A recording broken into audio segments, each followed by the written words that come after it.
ان اللہ بصیر بالعباد اعوذ باللہ من الشیطان اللعین الرجیم بسم اللہ الرحمن الرحیم الحمد للہ الذی لا یبلغ مدحتہ القائلون ولا يحصي نعماءه العادون ولا يؤدي حقه المجتهدون الذي لا يدركه بعد الهمم ولا يناله غوص الفتن الذي ليس لصفته حد محدود ولا نعت موجود ولا اجل ممدود ولا وقت معدود فطر الخلائق بقدرته ونشر الرياح برحمته وابتدى بالصخور ميدان أرضه ثم الصلاة والسلام على سيد الأنبياء والمرسلين خاتم النبیین ابی القاسم محمد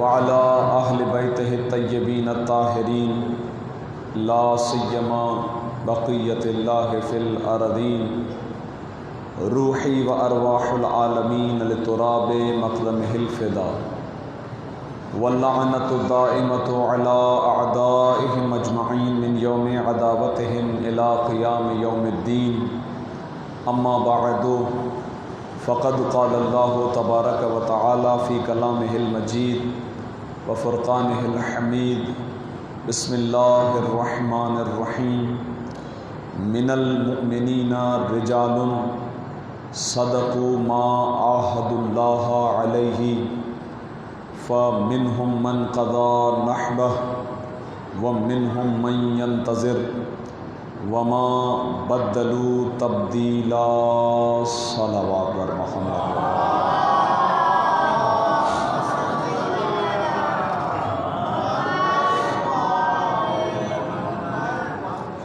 عزیزان گرامی قدر، مکتب سید الشہداء میں امام زمانہ کی غیبت اور ہماری معاشرتی ذمہ داریوں کے عنوان سے گفتگو کرتے ہوئے آج یہ ہماری چوتھی اور آخری نشست ہے، اور اس موضوع سے منسلک جس آیہ شریفہ کو مسلسل تلاوت کرنے کا شرف حاصل ہو رہا تھا وہ سورہ مبارکہ احزاب کی آیت نمبر 23 تھی۔ عرض کیا گیا کہ سورہ احزاب قرآن مجید کا 33واں سورہ ہے اور 21ویں پارے میں یہ سورہ موجود ہے۔ واقع احزاب کا اشارہ کرنے کے بعد پروردگار عالم نے بعض ثابت قدم مومنین کی صفات کا تذکرہ کیا اور ارشاد فرمایا کہ مومنوں میں سے کچھ ایسے مرد میدان ہیں، کچھ ایسے شجاع ہیں، کچھ ایسے بہادر ہیں کہ جو اللہ سے کیے ہوئے وعدے سے وفا کرتے ہیں، اور ان میں سے کچھ وہ ہیں کہ جو یہ وعدہ وفا کر کے گزر چکے، اور ان میں سے کچھ وہ ہیں کہ جو منتظر ہیں، اور انہوں نے اس معاہدے کے اندر، اس وعدے کے اندر کسی قسم کی کوئی تبدیلی نہیں کی ہے۔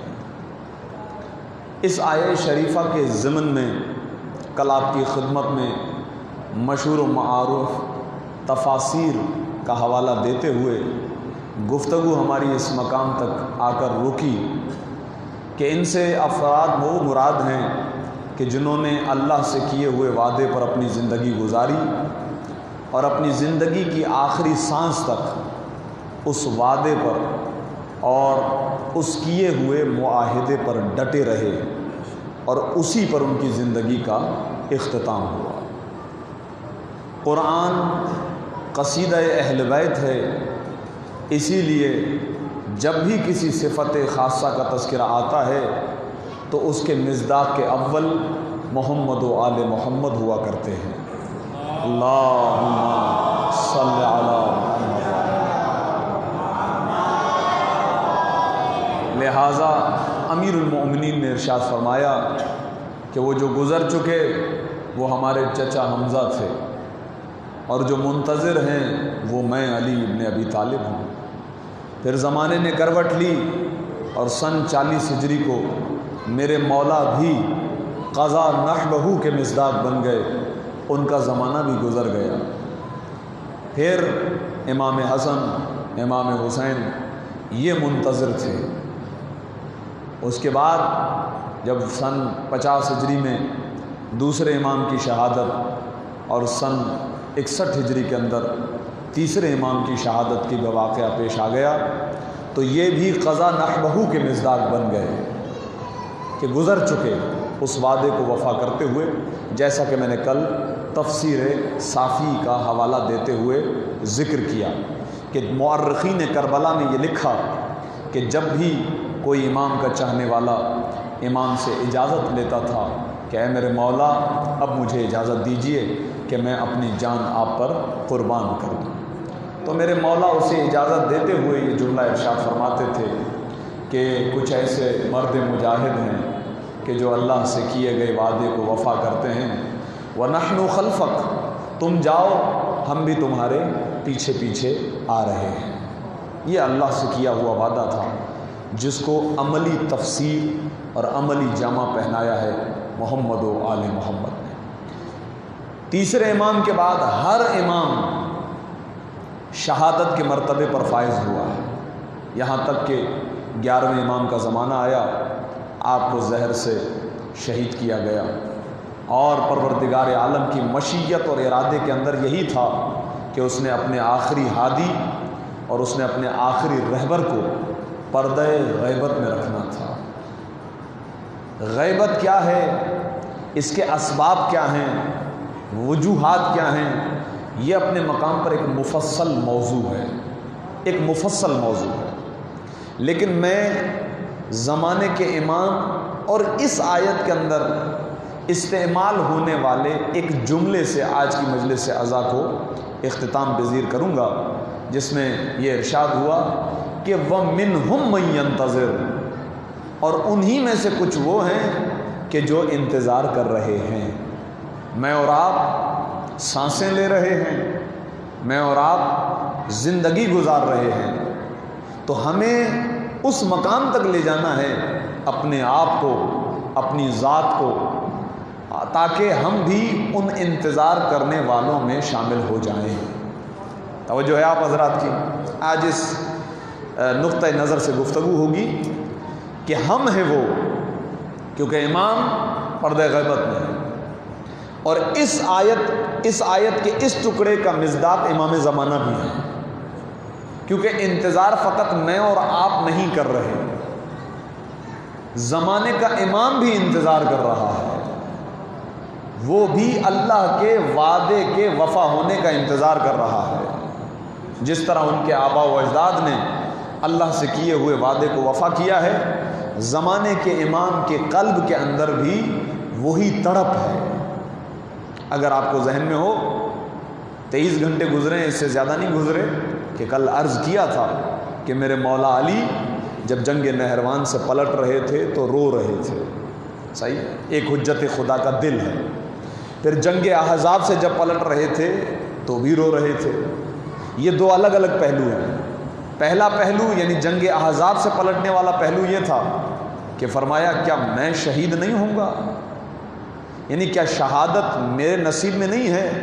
تو رسول نے فرمایا اے علی تم بھی شہید ہوگے، تمہیں بھی شہادت ملے گی۔ اور جنگ نہروان سے پلٹتے وقت گریہ کرنے کے سبب جب لوگوں نے پوچھا تو آپ نے ارشاد فرمایا کہ میں انہیں جنت کی طرف لے جانا چاہ رہا تھا اور یہ جہنم کی طرف جا رہے تھے۔ تو حجت خدا آتی ہی اس لیے ہے، خدا اسے بھیجتا ہی اس لیے ہے تاکہ وہ انسانیت کو، انسانیت کی معراج کراتے ہوئے خدا کے اجر عظیم یعنی جنت تک پہنچائے۔ یہ اس کا ہدف ہے۔ لہذا وَمِنْهُمْ مَنْ يَنْتَظِرْ کا مصداق اول ہمارا وہ مولا ہے جو پردہ غیبت میں بیٹھا ہوا ہے۔ آپ کے ذہنوں کو قریب کرنے کے لیے، کیونکہ آج کی مجلس اعضاء نتیجہ ہے، اس لیے میں پہلے ایک عقیدے کا اعلان کر دوں، میرے بچے بھی، تاکہ غور سے سن سکیں آج کی گفتگو۔ یہ جو ابھی ہم یہاں پر بیٹھے ہیں فرش سید الشہداء پر، زمانے کے امام کا ذکر کر رہے ہیں، تو ایک کلیئر ہمارا کانسیپٹ ہے، واضح ہمارا یہ عقیدہ ہے کہ ہمارے مولا و آقا ہمارے اس عمل سے باخبر ہیں۔ اس میں کسی کو شک تو نہیں ہے؟ اور فرمائیے، امام غائب ہیں، صحیح ہے، امام غائب ہیں، لیکن اس کا ہرگز یہ مطلب نہیں ہے کہ وہ اس طرح کے غائب ہیں جس طرح کے ہم غائب ہو جاتے ہیں۔ نہیں، وہ اس طرح غائب نہیں ہے۔ خود امام سے پوچھا گیا غیبت صغریٰ کے زمانے میں، مولا کیا آپ اپنے شیعوں کے حالات سے واقف ہیں؟ کیا آپ کا نظر کرم اپنے شیعوں سے متصل ہے؟ آپ نے ارشاد فرمایا، قسم بخدا اگر ہمارا نظر لطف، ہماری نظر کرم ان کے شامل حال نہ ہوتی تو یہ دنیا والے انہیں کچل دیتے، انہیں ختم کر دیتے، ان کا وجود مٹا دیتے۔ میں اور آپ کس کھیت کی مولی ہیں؟ یہاں تو امام علی کو نہیں چھوڑا گیا، ائمہ معصومین تک کو زہر اور تلوار سے شہید کر دیا گیا۔ میں اور آپ، اب میں جملہ دوبارہ نہیں کہتا، صرف سمجھانے کے لیے کہہ رہا تھا، میں اور آپ، ہماری کیا حیثیت ہے؟ یہاں حجت خدا سے لوگ نہیں ٹلے۔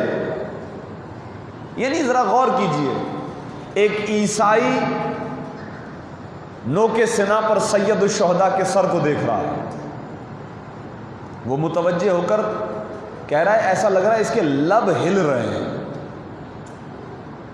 کسی نے کہا ہاں اس کے لب ہل رہے ہیں، قریب گیا تو دیکھا واقعی امام حسین کی زبان مطہر سے قرآن مجید کی آیتیں چل رہی ہیں۔ وَسَيَعْلَمُ الَّذِينَ ظَلَمُوا أَيَّ مُنْقَلَبٍ يَنْقَلِبُونَ، ان قریب ظلم کرنے والے یہ دیکھ لیں گے کہ انہیں کس کروٹ بٹھایا جائے گا۔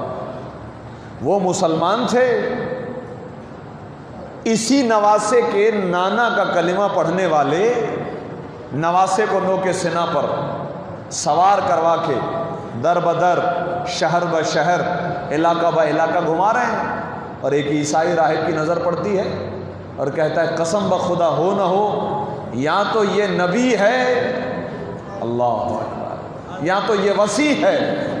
کسی نے کہا صحیح کہہ رہے ہیں، یہ نبی تو نہیں ہے البتہ وسیع ہے۔ کہا کس کا وسیع ہے؟ کہا یہ آخری نبی کا وسیع ہے۔ کہا کس آخری نبی کا؟ وہ عیسائی انتظار کر رہا تھا۔ کہا وہی جن کو حجاز میں آنا تھا وہ آ گئے تھے، یہ ان کا وسیع ہے۔ کہا میں ان کی زبان مطہر کی اس تلاوت کو سن کے ایمان لاتا ہوں اس بات پر کہ اشہد اللہ الہ الا اللہ و اشہد ان محمد رسول اللہ۔ اور فرما رہے ہیں اللہم صلی علی محمد وعلی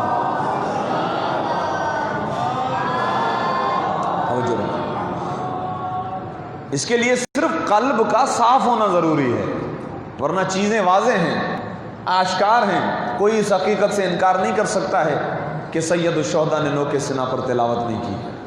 تو رابطہ تو ہے، بالکل ہے، آج بھی ہے، دل بھی تنگ ہوتا ہے امام زمانہ کا۔ دوسرا پہلو منتظر بھی ہے۔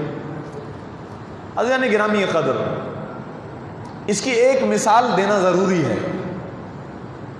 میں نے کہا یہ میرے مولا کا جملہ ہے، ہم سب کا یقین ہے ہمارے مولا ابھی ہمیں سن رہے ہیں، ہمیں دیکھ رہے ہیں، ہمارے اعمال سے واقف ہیں، ہمارے روزانہ کے اعمال ان کی بارگاہ میں پیش ہوتے ہیں۔ اب جو بھی میں بات کروں تو مجھے اور آپ کو اپنی ذات پر پوری نظر گھمانی ہے۔ پھر غور فرمائیے گا، ان جملوں کی قدر و قیمت ہوتی ہے۔ پھر ہمارے 24 گھنٹے کے اعمال امام زمانہ کی خدمت میں پیش ہوتے ہیں۔ قرآن کی آیت سورہ زلزال کے اندر آخری 2 آیتیں آپ نے سنی ہوں گی کہ ذرے سے ذرے والی نیکی بھی انسان دیکھے گا اور ذرے سے ذرے کی برائی بھی انسان دیکھے گا، کیونکہ وہ خدا کے علم میں ہے تو محفوظ ہے، انسان دیکھے گا۔ اور قرآن میں ہے، اب آیتوں کے پیش کرنے کا وقت نہیں ہے، آج گفتگو اس پیرائے کی ہے کہ دیکھ کر کہے گا یہ کیسی کتاب ہے کہ اس نے نہ میری کسی چھوٹی بات کو بھلایا ہے، اور چھوٹی سے چھوٹی بات بھی اس کتاب کے اندر لکھی ہوئی ہے، نامہ اعمال۔ یہی نامہ اعمال ہے جو ہمارا روزانہ اپنے مولا و آقا کی خدمت میں پیش ہوتا ہے۔ اب آپ تھوڑی سی ایک تصویر اپنے ذہن میں بنائیے، تصور کیجئے کہ میرے مولا ہمارے 24 گھنٹے کے اعمال کو مشاہدہ فرما رہے ہیں۔ اس میں اچھائی بھی ہے، اس میں برائی بھی ہے۔ اچھائی جب ہوتی ہوگی تو میرا دل یہ کہتا ہے کہ امام کا سینہ چوڑا ہو جاتا ہوگا فخر سے، یہ ہیں ہمارے شیعہ، یہ ہے ان کا عمل، یہ ہے ان کا کمال، یہ ہے ان کی سیرت، یہ ہے ان کا کردار۔ لیکن دوسرا پہلو بڑا سنگین ہے کہ جب امام کی نظر ہمارے کسی گناہ پر پڑتی ہوگی، ہماری کسی خطا پر پڑتی ہوگی، ہمارے کسی لاشعوری شعوری طور پر عصیان پر پڑتی ہوگی، تو میرا دل یہ کہتا ہے کہ میرے مولا کی گردن جھک جاتی ہوگی۔ یقیناً میرے مولا کو تکلیف ہوتی ہوگی۔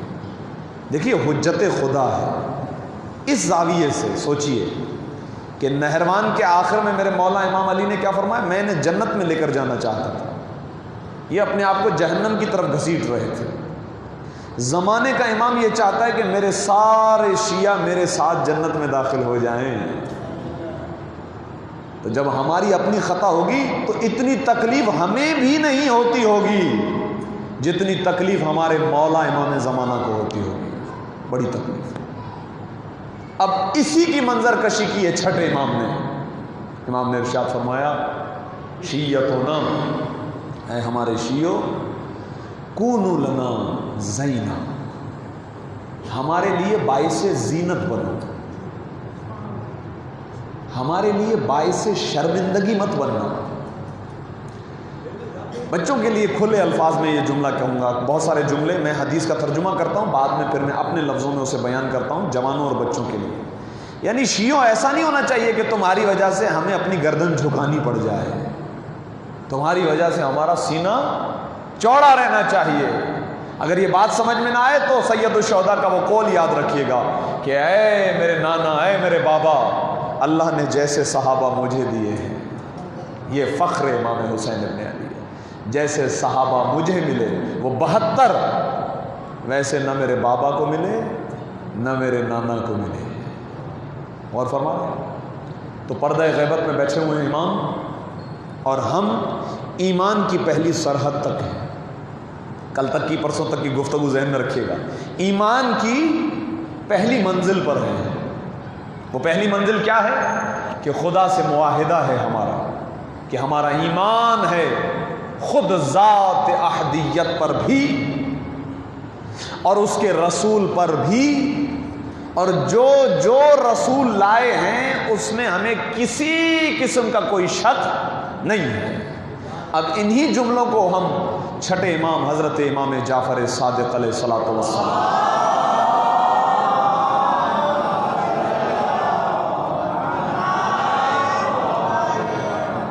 امام کی اس قول مبارک سے امام ارشاد فرماتے ہیں، وقت آخر لائق تحسین ہیں، خوش نصیب ہیں ہمارے وہ شیعہ۔ امام سے سوال کیا گیا وہ کون؟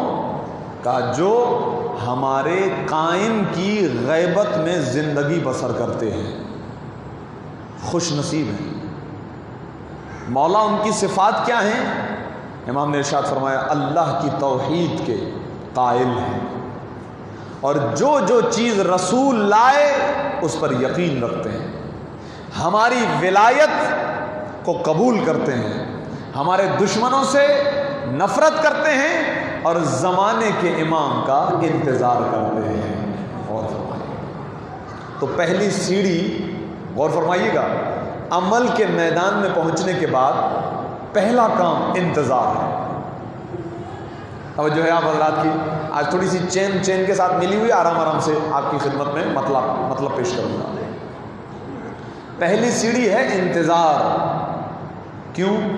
کیونکہ رسول نے ارشاد فرمایا، رسول اسلام کا ارشاد گرامی ہے افضل اعمال امتی، ایمان کی منزل پر تو ہیں، اب عمل کی داستان شروع ہو رہی ہے، تو رسول فرماتے ہیں افضل اعمال امتی انتظار الفرج، میری امت کے افضل ترین اعمال میں سے سب سے برتر، بلند اور افضل عمل یہی ہے کہ وہ اپنے زمانے کے امام کا انتظار کر رہے ہیں، انتظار کر رہے ہیں۔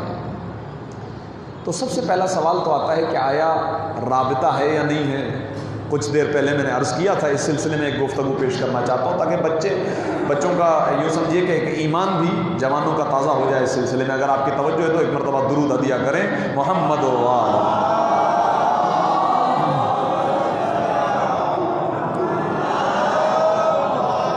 پردہ غیبت میں ہے امام سے سوال ہوا، امام نے کہا بالکل میری نظر ہے، میں متوجہ ہوں، ہدایت کر رہے ہیں۔ جی ہاں بالکل، جس طرح سورج بادلوں کے پیچھے چھپ جائے پھر بھی روشنی دیتا ہے، ہم بھی پردہ غیبت میں چلے جائیں پھر بھی ہدایت کرتے ہیں۔ بحرین کا واقعہ ہے یہ، جسے بہار الانوار کے اندر علامہ مجلسی علیہ الرحمٰن نے نقل فرمایا ہے۔ مشہور واقعہ ہے، چند پہلو آپ کی خدمت میں پیش کر رہا ہوں، اور بعض نوجوانوں کے لیے ہو سکتا ہے کہ نئی بات ہو۔ ناصبی بادشاہ تھا،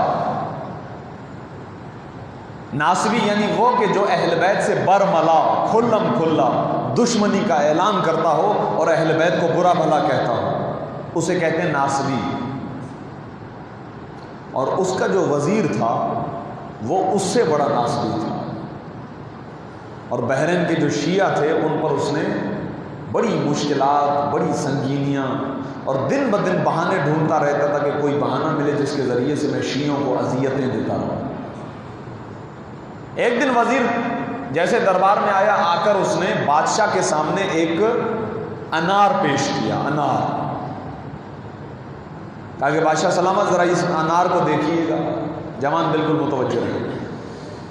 اچھا، جب بادشاہ نے اس انار کو دیکھا تو اس انار پر ایک عربی عبارت تحریر تھی، لکھی ہوئی تھی، ایک عربی عبارت، لا الہ الا اللہ محمد الرسول اللہ وفلان وفلان وفلان وعلی خلفاء اللہ۔ اور فرما رہے آپ، تین نام میں نے نہیں لیے، وفلان وفلان وفلان وعلی خلفاء اللہ، خدا کے علاوہ کوئی لائق عبادت نہیں ہے، محمد اللہ کے رسول ہیں، پہلے دوسرے تیسرے، اور علی اللہ کے خلفاء ہیں۔ اب بھائی انار پر اگر قدرتی طور پر یہ لکھا ہوا ہو، اور فرمائیے ہم بھی آج اسی طرح کے معجزوں سے پریشان ہو جاتے ہیں نا، کہتے ہیں بھائی معجزہ دیکھیے وہ بادلوں میں علی لکھا ہوا ہے، ایسا ہی ہے، ہم تو خود معجزات کے قائل ہیں۔ تو جب بادشاہ نے یہ دیکھا تو اس نے فوراً کہا کہ اس کے بعد تو شیعوں کے پاس کوئی حجت باقی نہیں رہتی ہے، شیعوں کا عقیدہ براہ راست اس انار کے ذریعے سے باطل ہو گیا، جو وہ کہتے ہیں کہ علی بلا فصل خلیفہ ہیں، وہ اس کے ذریعے سے، یہ قدرتی نشانی ہے، اس کے ذریعے سے فاسد ہو گیا ان کا عقیدہ، لہٰذا اب ان کے پاس کوئی حجت نہیں ہے کہ وہ یہاں ہماری اس سوسائٹی کے اندر رہ سکیں، مگر یہ کہ وہ ہمارا دین قبول کریں، ورنہ انہیں قتل کر دیا جائے گا۔ وزیر سے پوچھا گیا تمہارا کیا مشورہ ہے؟ وہ تو پہلے ہی دشمن تھا، تو اس نے کہا تین راستے ہیں، پہلا راستہ یہ کہ وہ ہمارا دین قبول کر لیں، تشیع کو چھوڑ دیں، اور یہ ذہن میں رکھیے گا، میں نے پہلی دوسری مجلس میں کہا تھا کہ عقیدے پر کمپرومائز نہیں ہوتا، چاہے جان چلی جائے، عقیدے پر کمپرومائز نہیں ہوتا۔ اسی لیے پہلا شکار کیا کیا وزیر نے؟ کہا ان سے کہو ان کا اپنا عقیدہ چھوڑ کے مکتب تشیع کو چھوڑ دیں، ہمارا دین قبول کریں۔ ایک، اگر یہ قبول نہ کریں تو دوسرا راستہ ان کے پاس یہ کہ یہ جزیہ دیں، ٹیکس۔ ٹیکس کون دیتا ہے؟ اسلامی حکومت میں اگر آپ کو یاد ہو کہ جب واقع مباہلہ ہوا تھا تو عیسائی ہار گئے تھے، رسول اسلام پنجتن کے ساتھ جو گئے تھے میدان مباہلہ کے اندر، تو اسلام جیت گیا تھا، عیسائیت ہار گئی تھی۔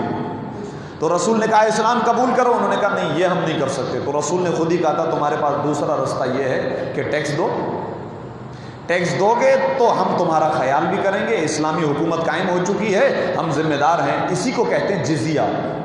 جزیہ جب غیر مسلم جزیہ دیتے ہیں تو اسلامی حکومت ان کے تمام تر وسائل کا خیال رکھتی ہے۔ یہ آج بھی مثلا ہماری حکومت بھی جو اقلیتیں ہیں ان کے حقوق کے لیے بولتی ہے، کسی بھی مذہب سے تعلق رکھتی ہے، ایسا ہی ہے۔ توجہ ہے آپ حضرات کی؟ میں نے پہلے ہی کہا تھا آج کی گفتگو تھوڑا سا ہو سکتی ہے اس طرح سے۔ اللہ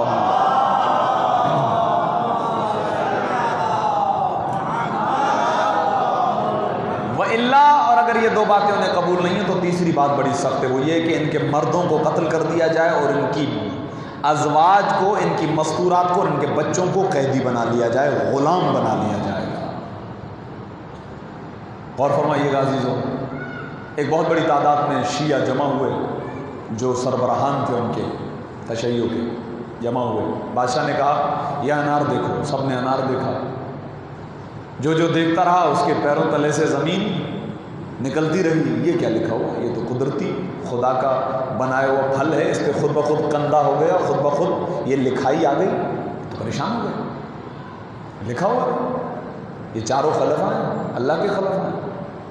آپ کہتے ہو ان تین کو اللہ نے خلیفہ نہیں بنایا، صحابہ کرام ہیں احترام اپنے مقام پر، لیکن اللہ نے نہیں بنایا ان کو خلیفہ، لیکن مولا علی کو اللہ نے خلیفہ بنایا ہے۔ یہ پہلی تقریر، دوسری تقریر اسی سلسلے میں تھی، ٹھیک؟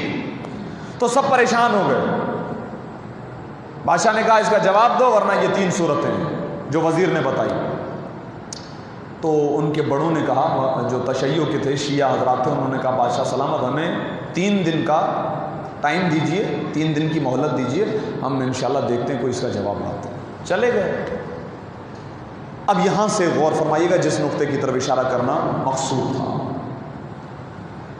سارے سر جوڑ کے بیٹھے، سارا دن میٹنگ ہوتی رہی، پہلی رات آئی اور رات تک یہ طے پایا کہ ہماری پوری شیعہ کمیونٹی کے اندر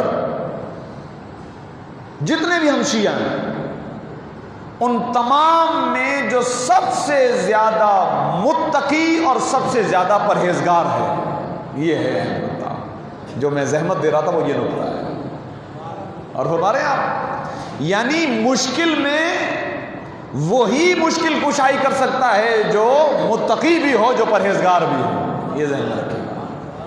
اس لیے خدا نے بھی قرآن میں ارشاد فرما دیا ہے کہ ان اکرمکم عند اللہ اتقاکم، تم میں سب سے زیادہ عزت دار وہی ہے جو سب سے بڑا متقی ہے۔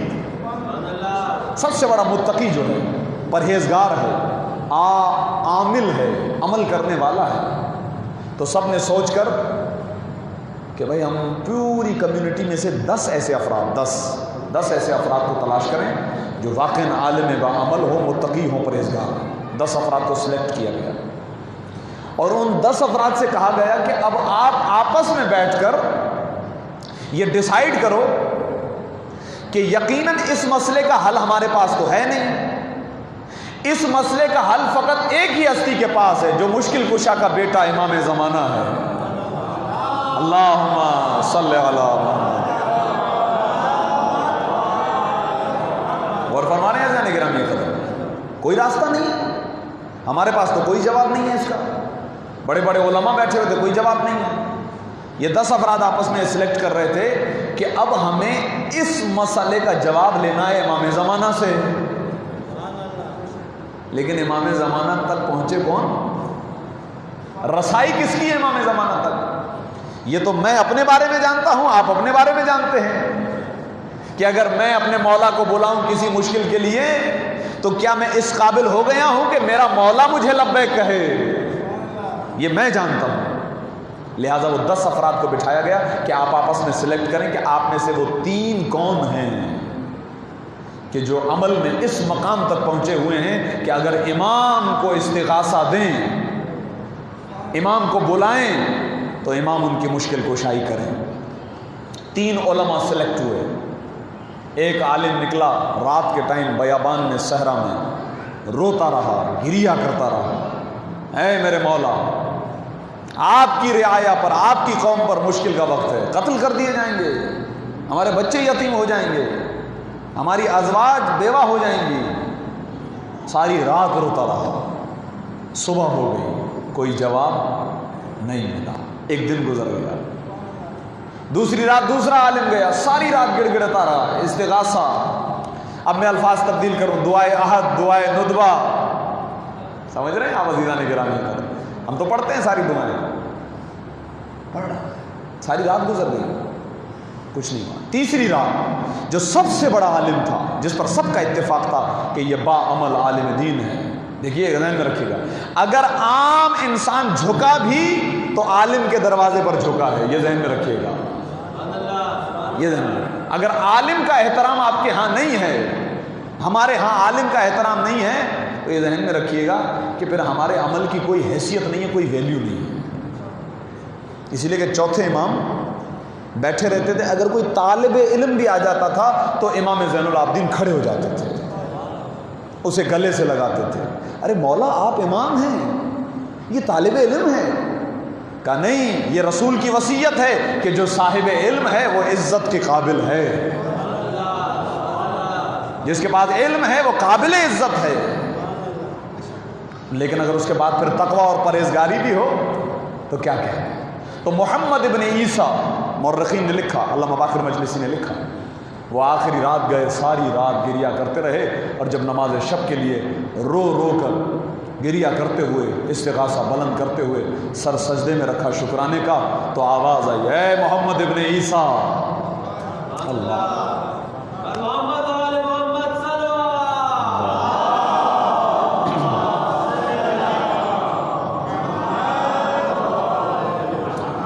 رات کے اس پہر، اس صحرا، اس بیابان میں کیا کر رہے ہو؟ تو محمد ابن عیسیٰ نے کہا، آپ سے مطلب، آپ کیوں پریشان ہو رہے ہیں، آپ کون ہیں؟ کہا میں تمہارا امام ہوں۔ کہا اگر آپ امام ہیں تو آپ جانتے ہوں گے کہ میں آج رات یہاں پر کیوں بیٹھا ہوا ہوں، یہ ہے امامت، عقیدہ ہے، پھر آپ کو سوال کرنے کی ضرورت نہیں ہے، آپ کو علم ہوگا کہ میں یہاں کیوں رو رہا ہوں۔ جواب دیا گیا، جی ہاں میں جانتا ہوں، بالکل جانتا ہوں، تمہارے مسئلے کا حل ہمارے پاس ہے، تمہاری کوششیں تھیں، تمہاری کاوشیں تھیں، میں تمہارے سوال کا جواب لایا ہوں، تمہاری مشکل کا حل لایا ہوں۔ اب جس طرح روایت ہے میں اس طرح نہیں بتا رہا آپ کو، یعنی ایز اٹ ایز الفاظ، جس طرح واقعہ پیش کر رہا ہوں اپنے موضوع سے منسلک، اس طرح اس روایت کو پیش کر رہا ہوں۔ صبح ہوئی، بعد نماز فجر یہ اپنی رعایا سے ملے، محمد ابن عیسیٰ ملاقات کی اور کہنے لگے چلو میرے ساتھ بادشاہ کے دربار میں۔ علماء ساتھ ہیں، تشیع ساتھ ہے، بادشاہ کے دربار میں پہنچے، کہا ہم اپنے سوال کا جواب لائے ہیں، 3 دن پورے ہو گئے۔ بادشاہ نے کہا بتاؤ کیا ہے تمہارے پاس اس انار کا جواب؟ تو کہنے لگے دربار میں نہیں دوں گا۔ کہاں جواب دو گے؟ کہنے لگے حضرت جناب محمد ابن عیسیٰ کہنے لگے میں دربار میں جواب نہیں دوں گا، اس سوال کا جواب میں وزیر کے گھر جا کر دوں گا، کیونکہ اس کا جواب وزیر کے گھر رکھا ہوا ہے۔ کہا اچھا بھائی، سارے بادشاہ سمیت، اس کے مشیر سمیت، اس کے وزراء سمیت وزیر کے گھر، اور وزیر کو آہستہ آہستہ پریشانی ہونے لگی، اور فرما رہے پریشانی ہونے لگی، اور جیسے ہی گھر میں پہنچے تو کہنے لگے کہ وزیر کو یہاں بٹھا دیجئے، اور بادشاہ سے کہنے لگے محمد ابن عیسیٰ کہ آپ میرے ساتھ چلیے۔ اسی کے گھر کے صحن میں کھڑا کر کے اب اس کے گھر کے اندر ایک کمرے میں داخل ہوئے، اور یوں تلاش کر رہے ہیں کوئی چیز، تلاش کرتے ایک سفید تھیلے پر نظر پڑی، کہنے لگے بادشاہ اس سوال کا جواب اس تھیلے کے اندر ہے۔ قریب گئے، تھیلا اٹھایا تو اس میں سے ایک سانچا نکلا۔ سانچا جو لفظ ہے میں پہلے وہی یوز کرتا ہوں، صحیح ہے، کہا یہ سانچا ہے۔ آپ نے دیکھا ہوگا بھٹی میں اینٹیں بنتی ہیں تو اس کا ایک فریم ہوتا ہے، مٹی اس کے اندر ڈال دیتے ہیں تو خود بخود مٹی اس فریم کے برابر بیٹھ جاتی ہے، یہ اس کا سائز فریم ہوتا ہے جسے کہتے ہیں سانچا۔ کہا کہ یہ سانچا تمہارے سوال کا جواب ہے، اور جو ہم پر اعتراض کر رہے تھے اس کا جواب ہے۔ کہا وہ کیا ہے؟ اب جو وہ سانچا دو حصوں میں تھا، اگر آپ نے لیمو کا رس پیا ہو کبھی ٹھیلے پہ کھڑے ہو کر تو آپ نے دیکھا ہوگا کہ ایک خاص مشین ہوتی ہے جس میں لیمو کو دبایا جاتا ہے، اس کو کہتے ہیں سانچا، یوں سمجھ لیجئے۔ تو ایسا ایک سانچا تھا جو وزیر نے بنوایا تھا، اور اس کے دونوں طرف یہ جملہ لکھوایا تھا کہ لا الہ الا اللہ محمد الرسول اللہ و فلان و فلان و فلان و علی خلفاء اللہ۔ اس کے بعد اس نے اپنے گھر میں لگے ہوئے انار کے درخت پر، جب ابھی چھوٹے تھے تو یہ سانچا اس انار پر اس نے چڑھا دیا، اور اس کے بعد اس سانچے کو باندھ دیا۔ جب وہ انار بڑا ہوا، غور فرمائیے عزیز، تو خود بخود قدرتی طور پر ظاہر ہے وہ بڑا ہوا، اس نے اپنا اسپیس بنایا، جگہ بنائی، تو خود بخود ایسا ہوا کہ وہ جو کندہ عبارت تھی وہ اس انار پر ظاہر ہو گئی۔ تو کہنے لگے کہ یہ ہم پر اعتراض نہیں ہے، یہ تمہارے وزیر پر اعتراض ہے، یہ وزیر کا قصور ہے، یہ وزیر کا کیا دھرا ہے، یہ اللہ کی قدرت نہیں ہے۔ کہا تمہیں کیسے پتا چلا؟ کہا اس نے بتایا جس کے ہاتھ میں اللہ کی قدرت ہے۔ درود بھیجیے محمد و آل محمد۔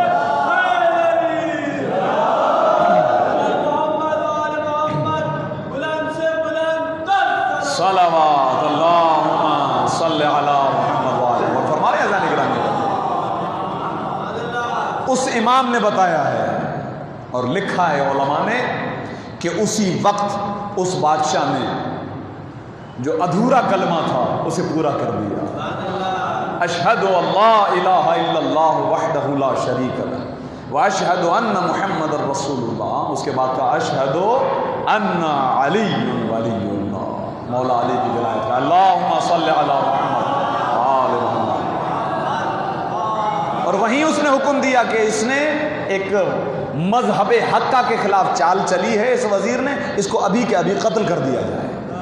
اور وہ بادشاہ بھی شیعہ ہوا، اس کی رعایا بھی شیعہ ہوئی۔ تو اب سمجھ میں آیا کہ امام نے ارشاد فرمایا کہ اگر ہماری نظر رحمت تمہارے شامل حال نہ ہوتی تو یہ دنیا والے تمہیں کچل دیتے۔ درود بھیجیے محمد و آل محمد۔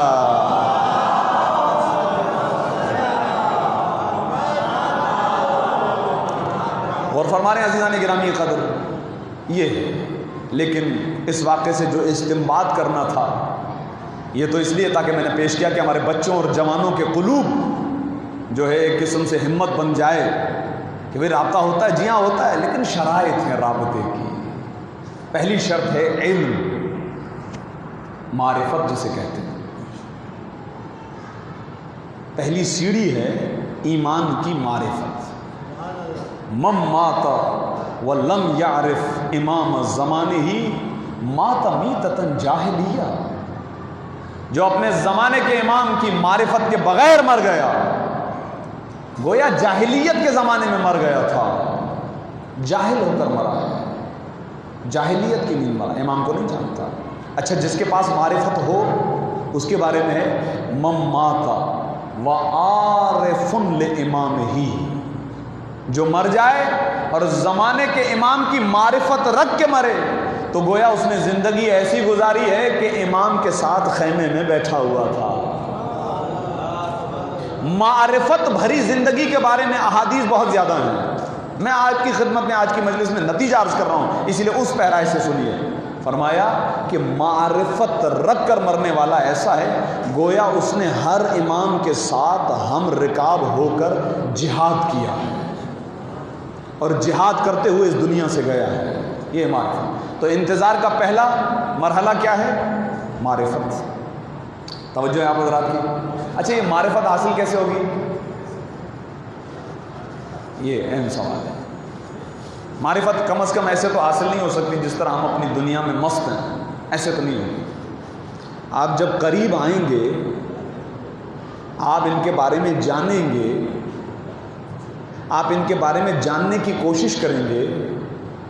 چلیں آپ مولانا تو نہیں بن سکتے، سب مولانا بن گئے تو پھر کیسے گاڑی چلے گی؟ صحیح ہے، کوئی گاڑی چلانے والا بھی تو ہوگا۔ تو چلیں ٹھیک ہے، سب مولانا تو نہیں بن سکتے، لیکن کیا پھر سب صرف مولانا ہی کتابیں پڑھیں گے؟ نہیں، ایسا تو نہیں ہے۔ معرفت کے لیے یہ تو نہیں کہا کہ وہ مولانا ہونا چاہیے، اسے معرفت ہو، باقی نہیں۔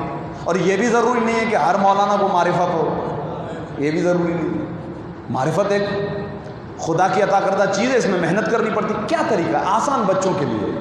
بھائی آپ اپنے گھر سے نکلیں گے، آپ کسی مولانا کے ساتھ بیٹھیں گے، کسی درس میں شرکت کریں گے، کسی مجلس اعضاء کے اندر بیٹھیں گے، امام کی زندگی کے بارے میں جانیں گے، دعاؤں میں شرکت کریں گے، ہر روز صبح دعائے احد پڑھیں گے، ہر روز جمعے کے دن صبح کو دعائے ندبہ کی تلاوت کریں گے۔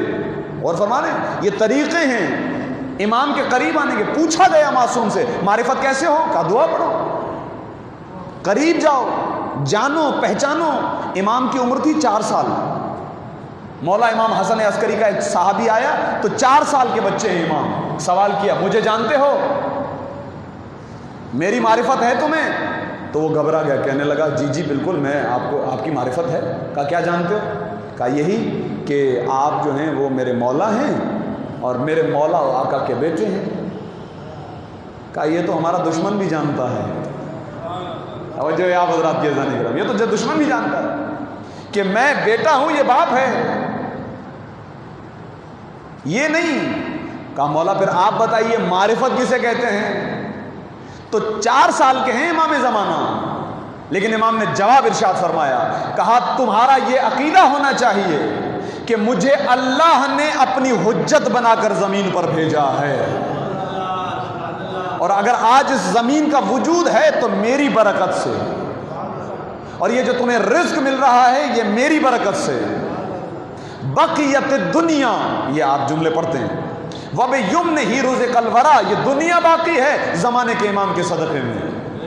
یہ سورج اور چاند کا سلسلہ جاری ہے زمانے کے امام کے صدقے میں۔ کیا آپ حدیث قصہ نہیں پڑھتے ہیں کہ میں نے کائنات کا ذرہ ذرہ انہی کی محبت میں خلق کیا ہے؟ یہ کائنات کا نظام ان کی وجہ سے چل رہا ہے۔ اللہ نے ہمیں ایک مقام و مرتبہ، ایک فضیلت عطا کی ہے۔ میں بیٹا ہوں، یہ باپ، یہ تو دنیا بھی جانتی ہے۔ معرفت ایک الگ چیز ہے، ایک سلسلہ ہے معرفت کا۔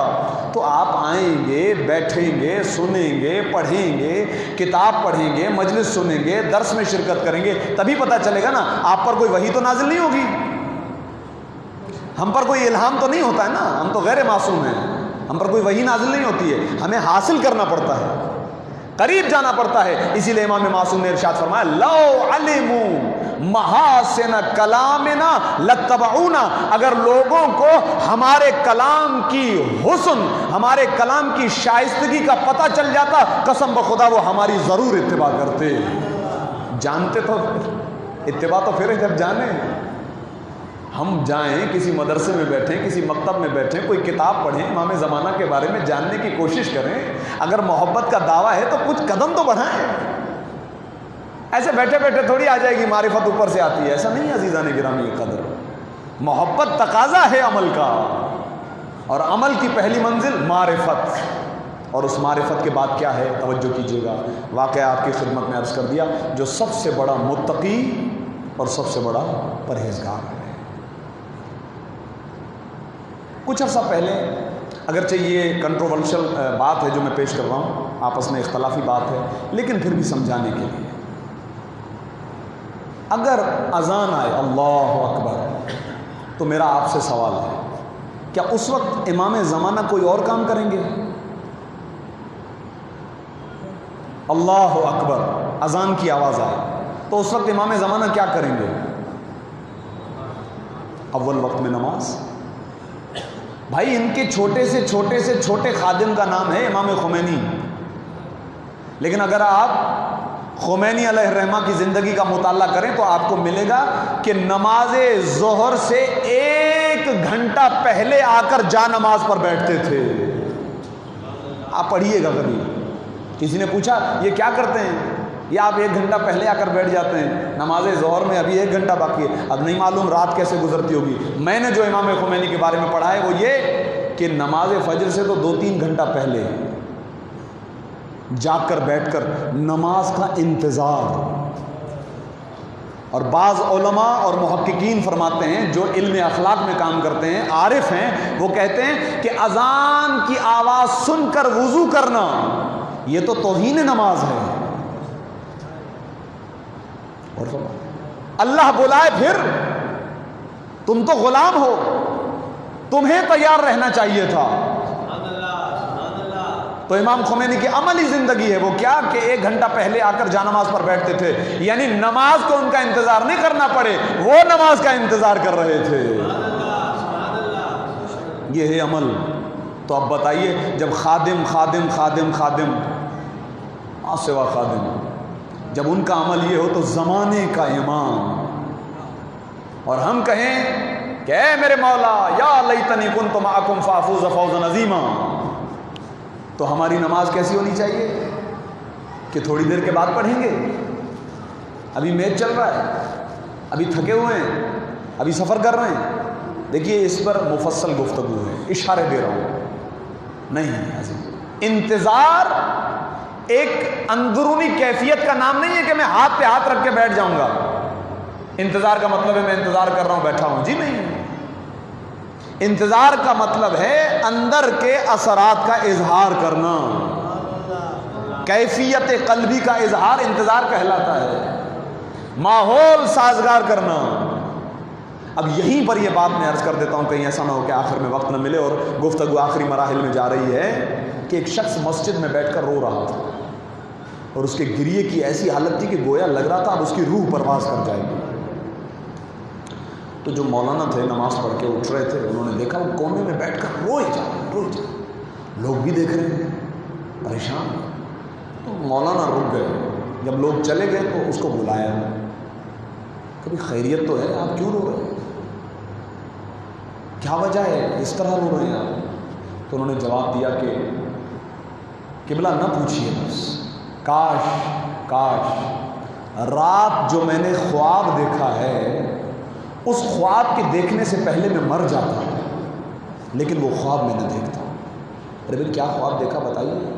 کہنے لگے کہ میں خواب میں دیکھ رہا ہوں کہ میں اپنے گھر بیٹھا ہوں، اتنے میں دروازے پر دستک ہوئی. میں اٹھا اپنی مستی میں، جس طرح میں زندگی بسر کرتا ہوں.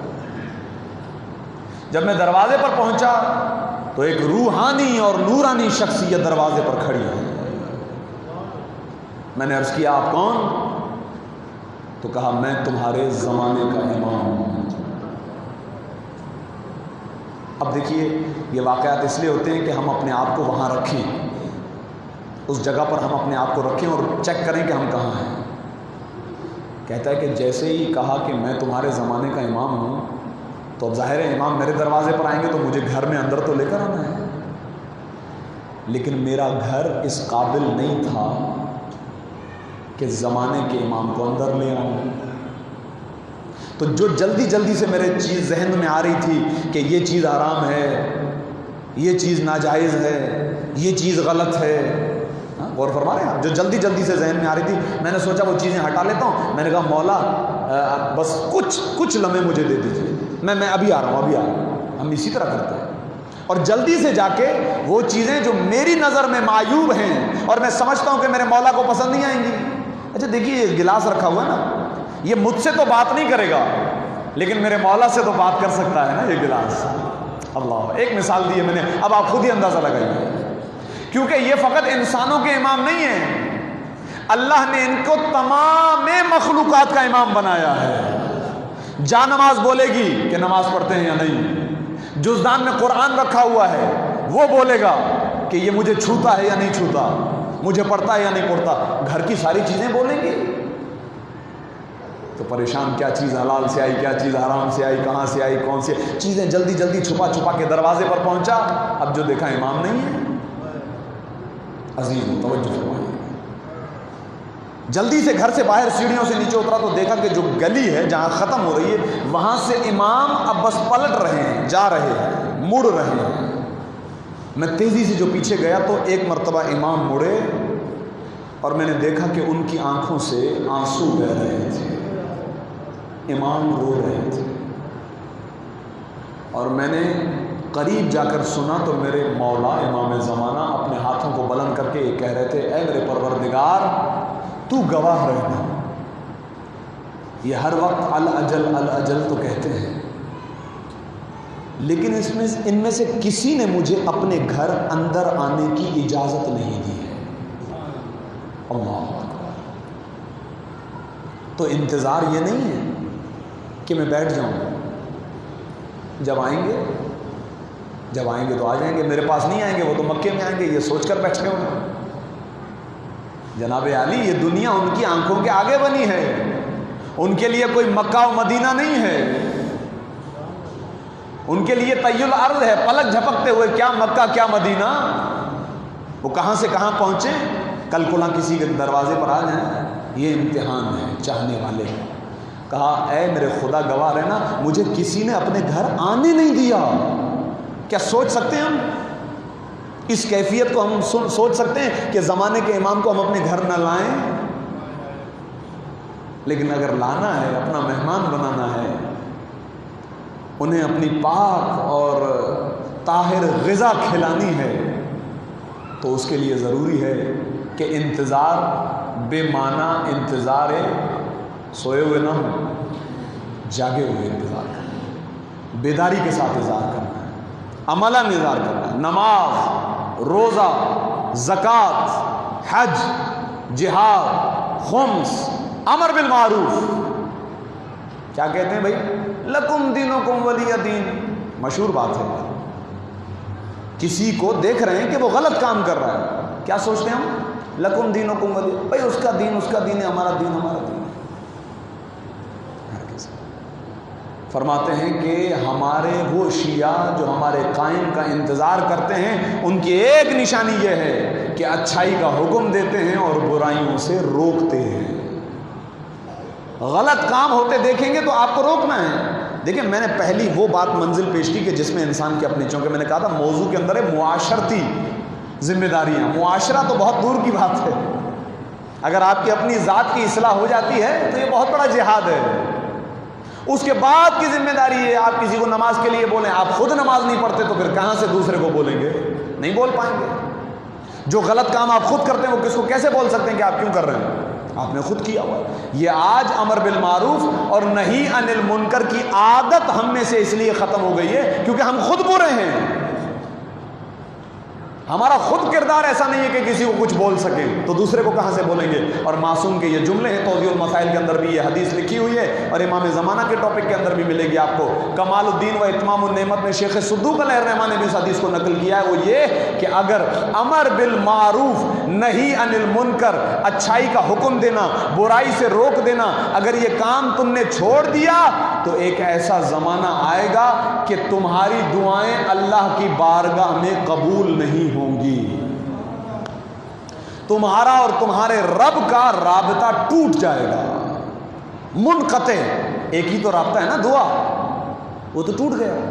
تو اب کیا ہوگا؟ پھر معصوم ارشاد فرماتے ہیں تمہارے اوپر خدا ظالم حکمرانوں کو مسلط کر دے گا. تو ابھی کیا ہو رہا ہے؟ ابھی کیا ہو رہا ہے؟ یہی ہو رہا ہے. ہر جگہ یہی دعا ہی ہے. کہاں ہے عادل, کہاں ہے عدالت؟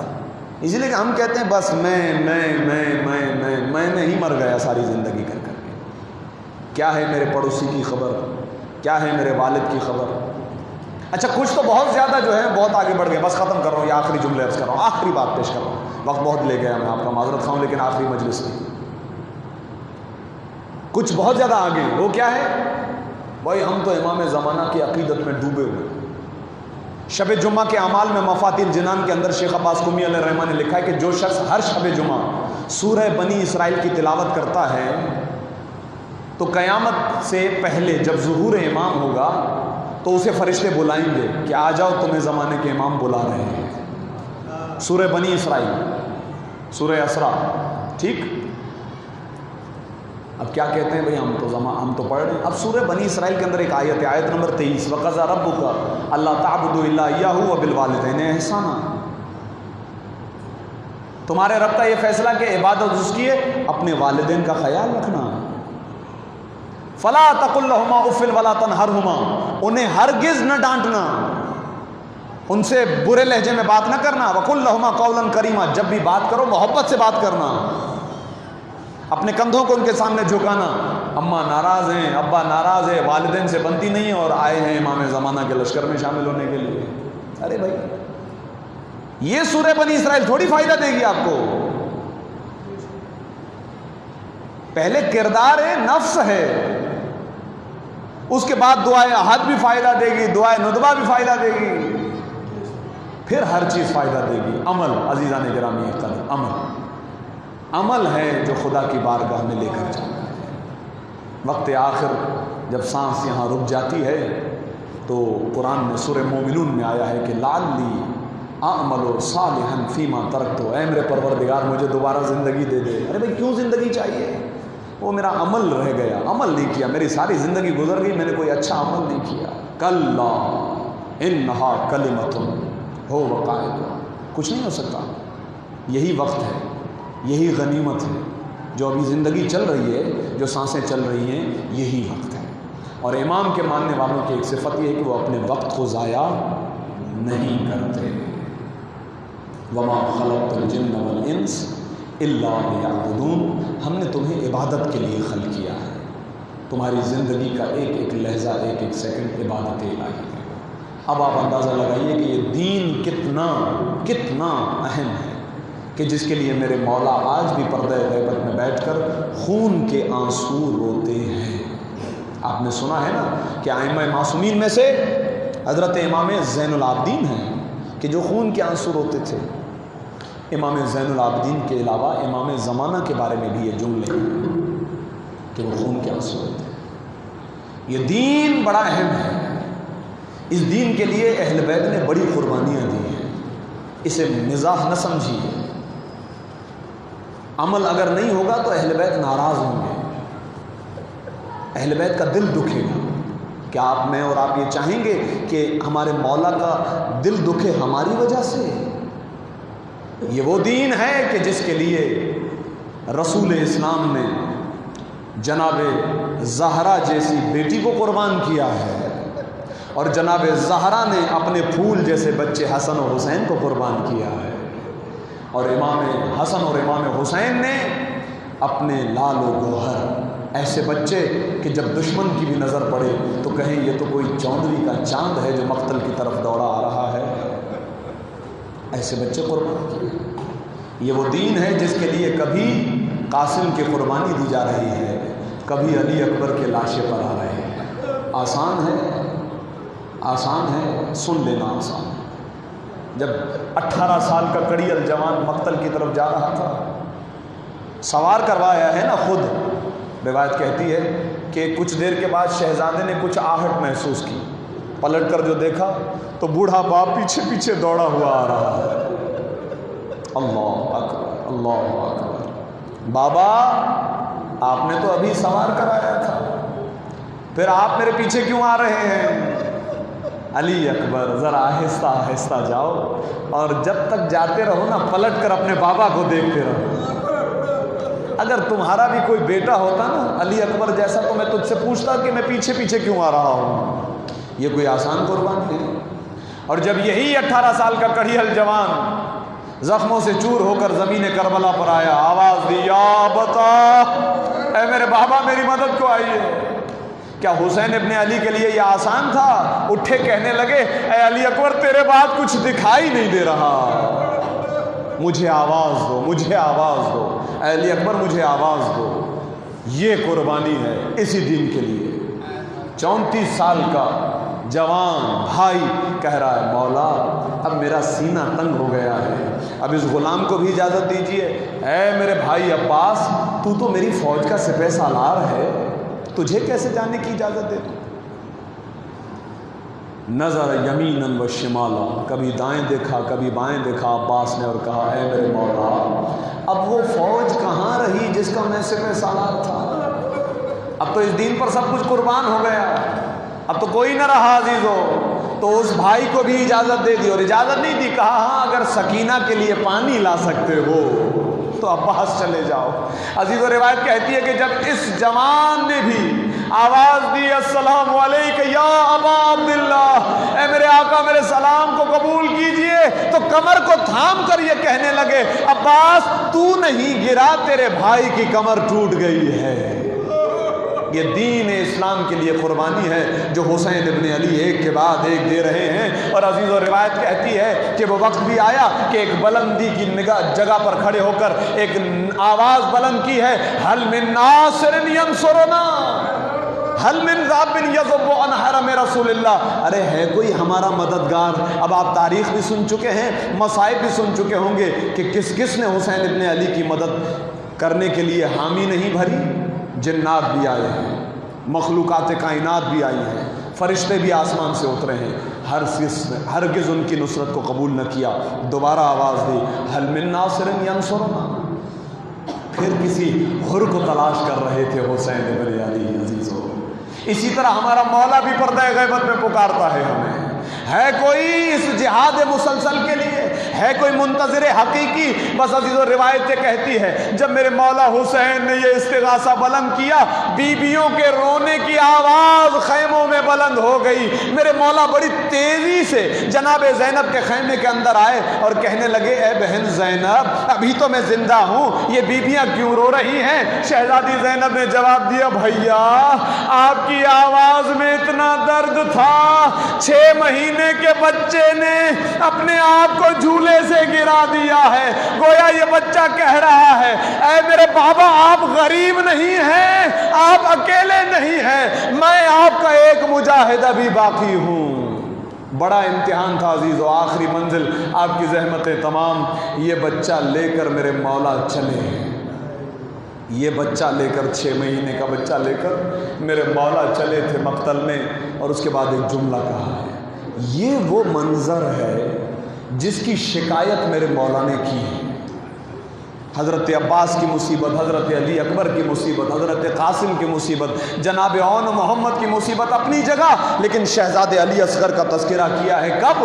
جب علی اصغر کو دفنا چکے، آئے خیمے میں سید سجاد کے ساتھ بیٹھ کر کہنے لگے اے میرے بیٹے تمہارا جہاد آج کے بعد شروع ہو جائے گا، میرا جہاد ختم ہو گیا۔ اس کے بعد کہنے لگے اے میرے بیٹے جب مدینے پلٹ کر جاؤ تو میرے شیعوں کو میرا سلام کہنا، ان سے کہنا کہ اگر کوئی عالم غربت میں مارا جائے پہلے میرا ماتم کریں پھر اس کا ماتم کریں، اور جب جب ٹھنڈا پانی پیو تو میری پیاس کو ضرور یاد رکھنا۔ آخری جملہ، اس کے بعد میرے مولا نے ارشاد فرمایا اور کہنا میرے شیعوں سے اے میرے شیعوں کاش تم کربلا میں ہوتے تو دیکھتے کہ میں نے کس طرح اپنے 6 مہینے کے بچے کے لیے پانی مانگا ہے۔ میرے مولا نے جملہ ارشاد فرمایا اگر قصور کیا ہے تو میں نے، لیکن اس 6 مہینے کے بچے نے تو کوئی قصور نہیں کیا۔